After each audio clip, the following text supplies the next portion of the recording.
दोस्तों, आज हम आपको बताने जा रहे हैं एक ऐसे हीरे की कहानी जिसका नाम आपने आज तक कभी न कभी तो सुना ही होगा। जी हाँ, हम बात कर रहे हैं कोहिनूर की। कोहिनूर दुनिया के सभी हीरो का राजा है, जिसे गोलकुंडा भारत की एक खान से निकाला गया था।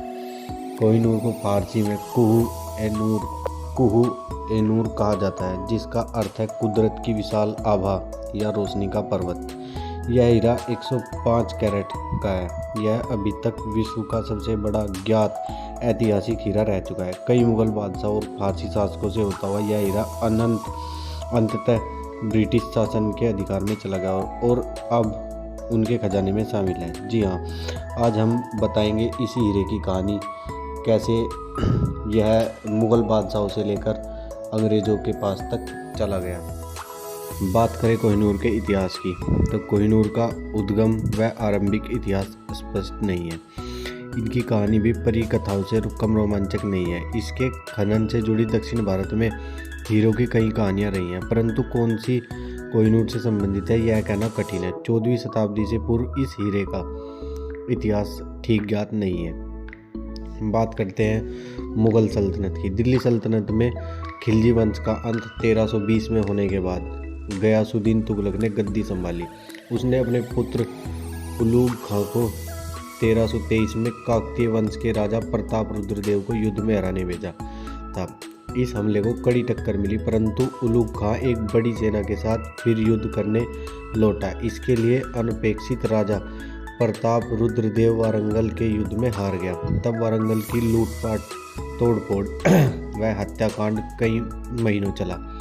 मुस्लिमों के हाथ सोना चांदी व हाथी दांत की बड़ी मात्रा लगी, जो कि हाथियों, घोड़ों व ऊँटों पर लादकर दिल्ली ले जाई गई। कोहिनूर हीरा भी इस लूट का भाग था। यहीं से यह हीरा दिल्ली सल्तनत के उत्तराधिकारियों के हाथों से मुगल सम्राट बाबर के हाथ 1526 में लगा।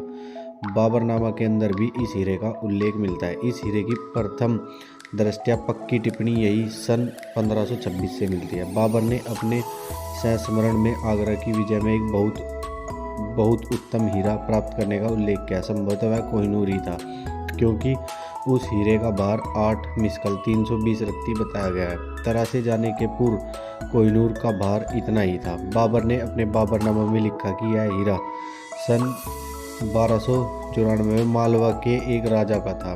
बाबर ने इसका मूल्य यह कहा कि यह हीरा पूरे संसार का 2 दिनों तक का पेट भर सकता है। बाबरनामा में दिया है कि किस प्रकार मालवा के राजा को जबरदस्ती यह विरासत अलाउद्दीन खिलजी को देने पर मजबूर किया गया। उसके बाद यह दिल्ली सल्तनत के उत्तराधिकारियों द्वारा आगे बढ़ाया गया और अंततः 1526 में बाबर की जीत पर उसे प्राप्त हुआ। हालांकि बाबरनामा 1526 से 1530 में लिखा गया, परंतु इसके स्रोत ज्ञात नहीं है। परंतु एक विवाद के बाद यह निष्कर्ष निकाला गया कि बाबर का हीरा ही कोहिनूर हीरा कहलाया।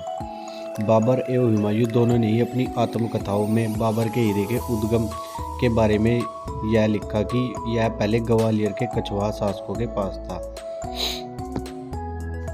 बाबर के बाद यह हीरा पहुंचा औरंगजेब के पास। अंतिम तोमर शासक विक्रमादित्य को सिकंदर लोदी ने हराया और अपने अधीन किया।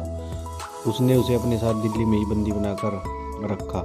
लोदी की मुगलों से हार के बाद मुगलों ने उसकी संपत्ति को लूट लिया।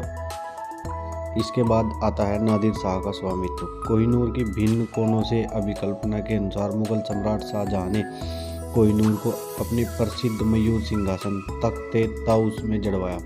उसके पुत्र औरंगजेब ने अपने पिता को कैद करके आगरा के किले में रखा।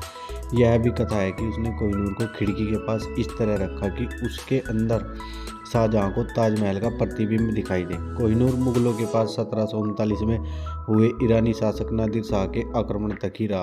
उसने आगरा व दिल्ली में भयंकर लूटपाट की।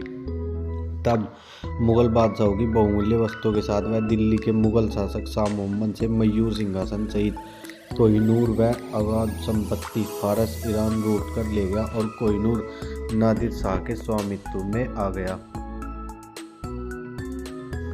इसी कहानी से संबंधित नादिर शाह की पत्नी का भी एक कथन मिलता है। जिसमें उसकी रानी ने कहा था कि यदि कोई शक्तिशाली मानव 5 पत्थरों को चारों दिशाओं व ऊपर की ओर पूरी शक्ति सहित फेंके तो उनके बीच का खाली स्थान यदि स्वर्ण व रत्नों मात्र से ही भरा जाए, उनके बराबर इस हीरे की कीमत होगी।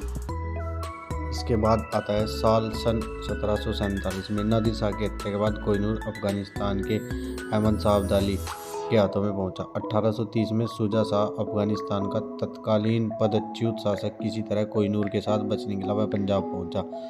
वहां के महाराजा रणजीत सिंह को यह हीरा भेंट किया। इसके बदले में रणजीत सिंह ने ईस्ट इंडिया कंपनी को अपनी टुकड़ियां अफगानिस्तान भेजकर अफगान गद्दी जीतकर शाह शुजा को वापस दिलाने के लिए तैयार कर लिया। इसके बाद महाराजा रणजीत सिंह ने स्वयं को पंजाब का महाराजा घोषित किया, लेकिन 1839 में अपनी मृत्यु शैय्या पर उन्होंने अपनी वसीयत में कोहिनूर को पूरी उड़ीसा प्रसिद्ध श्री जगन्नाथ मंदिर को दान देने को लिखा था, किंतु उनके अंतिम शब्दों के बारे में विवाद उठा और वह पूरे न हो सके। 29 मार्च 1849 को लाहौर के किले पर ब्रिटिश ध्वज फहराया। इस तरह पंजाब ब्रिटिश भारत का भाग घोषित हुआ। लाहौर की संधि का एक महत्वपूर्ण अंग यह भी था कि कोह-ई-नूर नामक रत्न जो शाह शुजा उल मुल्क से महाराजा रणजीत सिंह द्वारा लिया गया था, लाहौर के महाराजा द्वारा इंग्लैंड की महारानी को सौंपा जाएगा। संधि का प्रभारी गवर्नर जनरल लॉर्ड डलहौजी था, जिसकी कोहिनूर को अर्जित करने की चाहत इस संधि के मुख्य कारणों में से एक थी। इसके भारत में कार्य सदा ही विवादग्रस्त रहे व कोहिनूर अर्जन का कृत्य बहुत से ब्रिटिश टीकाकारों द्वारा आलोचित किया गया। हालांकि कुछ ने यह प्रस्ताव भी दिया कि हीरे को महारानी को सीधे भेंट किया जाना चाहिए था, बजाय छीने जाने के, किंतु डलहौजी ने इसे युद्ध का मुनाफा समझा व उसी प्रकार सहेजा। इसके बाद शुरू हुआ इसे तराशने का काम। बाद के समय में डलहौजी ने 1851 में कोहिनूर को महाराजा रणजीत सिंह के उत्तराधिकारी दलीप सिंह द्वारा महारानी विक्टोरिया को भेंट किए जाने के प्रबंध किए। 13 वर्षीय दलीप सिंह ने इंग्लैंड की यात्रा की और महारानी को कोहिनूर भेंट किया। इसके बाद कोहिनूर को भारत लाने के कई प्रयास हुए, परंतु विफल रहे। वर्तमान में कोहिनूर हीरा सन 2007 तक लंदन टावर में नुमाइश के लिए रखा गया था। लंदन टावर ब्रिटेन की राजधानी लंदन के केंद्र में टेम्स नदी के किनारे बना एक भव्य किला है, जिसे सन 1078 में विलियम द कॉकरर ने बनवाया था। इसके लिए पत्थर फ्रांस से मंगाए गए थे। इस परिसर में और भी कई इमारतें हैं। यह शाही महल तो था ही, साथ ही यहाँ राजसी बंदियों के लिए कारागार भी था और कई को यहाँ मृत्यु दंड भी दिया गया। हेनरी अष्टम ने अपनी रानी एन बोलीन का 1536 में यहीं सर कलम कराया था। राज परिवार इस किले में नहीं रहता है, लेकिन शाही जवाहरात इसमें सुरक्षित है, जिनमें कोहिनूर हीरा भी शामिल है।